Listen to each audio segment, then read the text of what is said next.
back, he's still in there. He's chasing the wheel. Oh, that's brilliant. Absolutely smooth as you like. Oh, look at the skid through there. And the War Boys are off to a decent start. They got the split decision there. Do they go for the geyser on the right or over the rapids on the left? They decided to go for the water. It'd be interesting to see what people do today. Now, here's the berm. This is a tricky bit. Oh, and he's gone at the back. He's not quite gone at the back. He's still in there.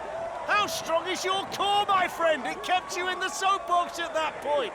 They've just dodged a really tricky situation there, the War Boys, and down they come. Moving down towards this never-ending corner, the final corner, we call it Crash Corner, and this is really going to test everybody because it's got that bit of foam on it, so there's a bit of dampness. Here it is. Oh, look how sharp it is, and he's going at the back, he's gone. I mean, this is remarkable how he doesn't come out there. That's Josh at the back, hanging on for grim death. Use your hands, keep yourself in. Adam had a look over his shoulder, but he's still there. The partner's still there. But this is where it goes wrong. Look how they're too fast. They're up on two wheels. He can't steer it, and they're into the bales, and that cost them time. This could be the team to beat today. Richard is the driver. They're very confident. And off goes this four-wheel gigantic Sombrero down the course in Auckland in the sunshine. Nice and rapid at the top. This looks like it's fast. It's whether they can hold it together. Not even a twitch as yet from Richard, who's driving. Here we go around the berm, and oh, that's brilliant through there. Absolutely smooth as you like. Fantastic to this point. Still work to do, though, but so much speed. Can he keep the speed through the final corner? There's the rock section. Crash Corner's caught one or two out today. Will it catch out the Sombrero brothers? Look how fast they're going into it. Flying around the corner. Hold it, hold it. Oh, he does hold it. Now let's look at the time. There's the checkered flag. This is quick. Oh, it's 1:01.13, and that's the best we've seen so far today. And I've got to say, I don't think he could do any more than that. That looked absolutely perfect. It was smooth. He didn't make any mistakes. The soapbox did what it was designed to do. That was fantastic. As the wheels are sturdy, the axle's not too wide, the soapbox isn't too big, and it tends to be this kind of shape. One thing here, one intangible, is we've had a rain shower, so the surface is damp. So they've got to take that into account. Certainly when they go around the berm, and also when they go around the long corner too. Now they've got to be careful here because the berm is now damp. So they can't, or they've gone right down the bottom and hardly touched it. Now that's sensible. They've stayed on the tarmac, they didn't go for the other surface. Here's the rock section, this is good. The rain coming down here. Now they've got this crash corner, and they're okay, oh, they've hit it. And it was looking really good, but they just couldn't get that soapbox round, that long left-hander that's catching teams out today. And it's a very precarious position where he's perched on this soapbox. Look at the wet track that he's got to navigate as well. So he's gone through the rapids, he's happy with that. Look how narrow the wheels are. What's he going to do around the berm? I tell you what, he's done well through there. He's done well through there. This didn't look the best of designs at the top, but it's working for them now. Through the rock section. Now, can he get around this final corner? He's absolutely belting down the track, wet track. Now what can he do? Can he hold it? This is the that was the moment of truth. And it just felt, didn't it, that he'd taken too much speed into the corner. The minute he tries to turn it, it just starts to skid.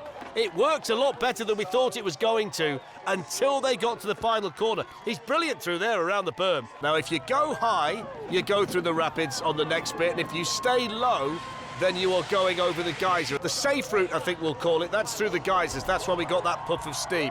So we're coming down now to a real moment of truth, which is this Wellington Wall ride, which is the berm, and that can be a little bit slippy. Look how high they've gone there, and he's done remarkably well. He's spilt a few drops out the back of the beer glasses, but they're still going well, and he's doing a sterling job here, Shane, keeping this tricycle soapbox in a straight line. Down through the rock section. Now they've just got to get through this final corner, crash corner, and they've got a real load of speed going in, and they're flying through it, and it's a great line, and this is going to be a good time. Now, can they keep the speed on to the finish? There's the checkered flag. It's 1:09.96, and they're going to be so pleased with that. Is it weakened by the fact they've had to cut so much of it off to make the weight? So over the bridge, and it's gone already. It's gone already, look. I don't think they were supposed to cut the axle bolts off when they cut bits off to make the weight. That's just completely flopped at the back. They've got about 50 yards. So whether it's going to be strong enough, we will wait and see. Fairly chunky wheels, should hold up, but this is not a bad start by Brad, who's heading down towards the berm, the Wellington Wall. Round they go. Nice, that's good, that. Mid-range seems about right. Now he's going to pick up some speed. He's got the rock section, and then he's going to take on the final corner. Through the rocks, no problem there. Nobody's really had an issue through there. Now it's whether he can transfer the speed he's got now around this final corner.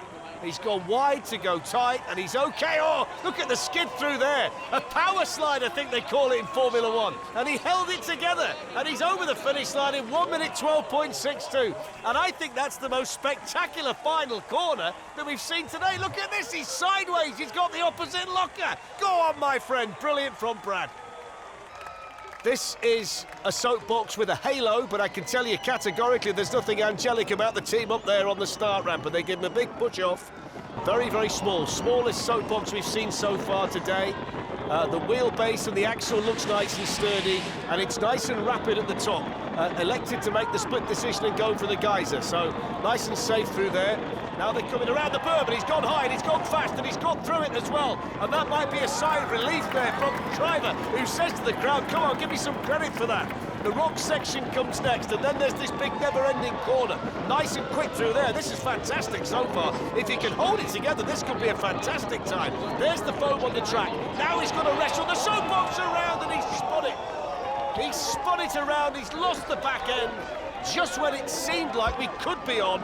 For the fastest time of the day, the toy, the Buzzy Bee, was created in Auckland in the 1930s, and it hit the headlines when a young Prince William played with one on a visit to New Zealand. See, you learn something new every day. So the Buzzy Bees are off and running, buzzing down the track and over the rapids. They've chosen the higher route where they've got that split decision to make.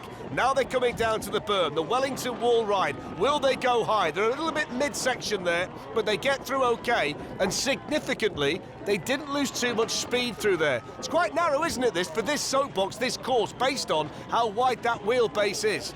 Through the rock section, now they're coming down towards the final corner. This is where they've started to pick up speed. Now, what can they do through here? Can he keep it nice and tight through there? This is the... Oh, no, they can't. Too much speed. And they've gone nose first into the straw bales. You could see how fast they were coming into that corner.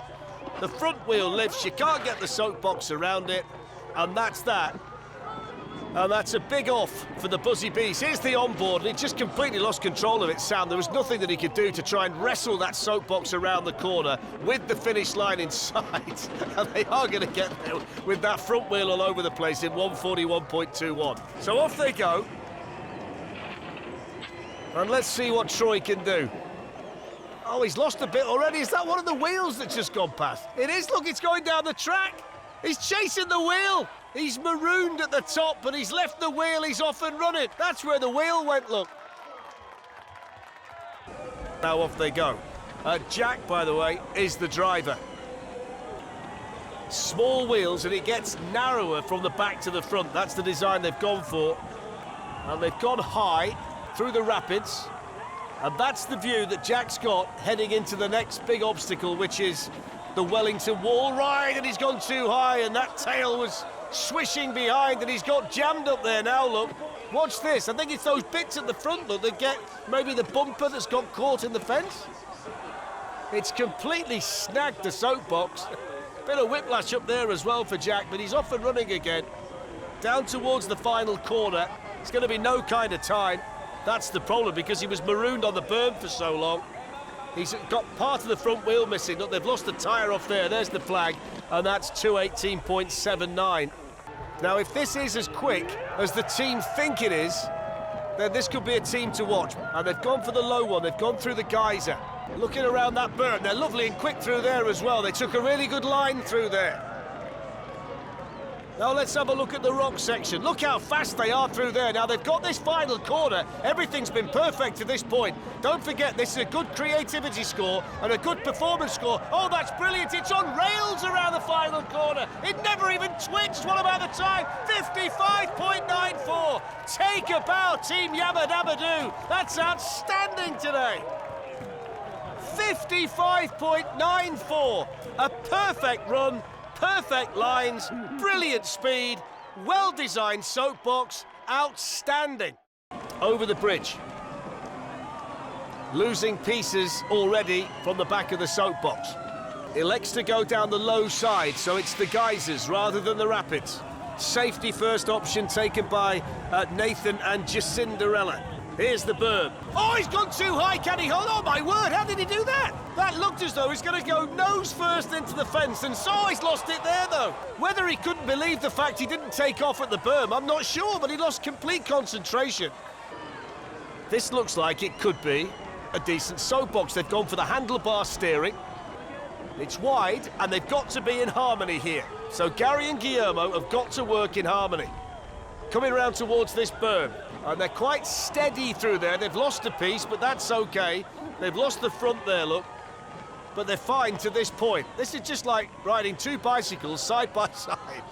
So there's the rock section. Now they've got this never-ending corner. Now they've got to steer at the same time here, otherwise this thing could split in two ways. So round they go. They're nice and steady. Nice and steady. This could be a decent time, though, you know. There's the checkered flag, and now they can start to relax a little bit. Let's have a look at the time. It's 1:12.74. It's nice and streamlined. It looks like it might be quick, and it's off. And they've got a really good push at the top. They've got some good early speed here at the top of the course. It's still a little bit damp, by the way, the tarmac after the shower, so just remember that. They've gone down to the low section. This is the split decision. That's the geyser. And the thing he's concentrating on now is this one, the Wellington wall ride, and he's brilliant through there. Something's gone off, but it's not one of his wheels. Something went flying behind him, but he's really quick here. Tim's got this one really in tune. Over the rock section now, as he got too much speed to go into the final corner. He's taken it wide. Now he chops in. It's a really good line. Look at that. That's brilliant. That's as good as we've seen through there. Now, 58.09. They break the 1 minute barrier. They met on a dating app 6 months ago, and Yulia convinced co-pilot Neil that this is what they should do. Oh, the wheels have gone. The wheels have gone already, look. I was just about to say, this is the modern world. You meet on a dating app, enter the Red Bull Soapbox Race and carry it from Melbourne in 2 separate suitcases, and you don't get further than 50 yards off the start ramp because the soapbox isn't up for it. Look at it. But they're getting no speed whatsoever at the top of the course. I mean, look at it. It's sauntering down. It's trundling down. It's too slow for the berm. And it's tipped over. Because they simply weren't going fast enough. And there was nothing that Ricky could do. Over, gone.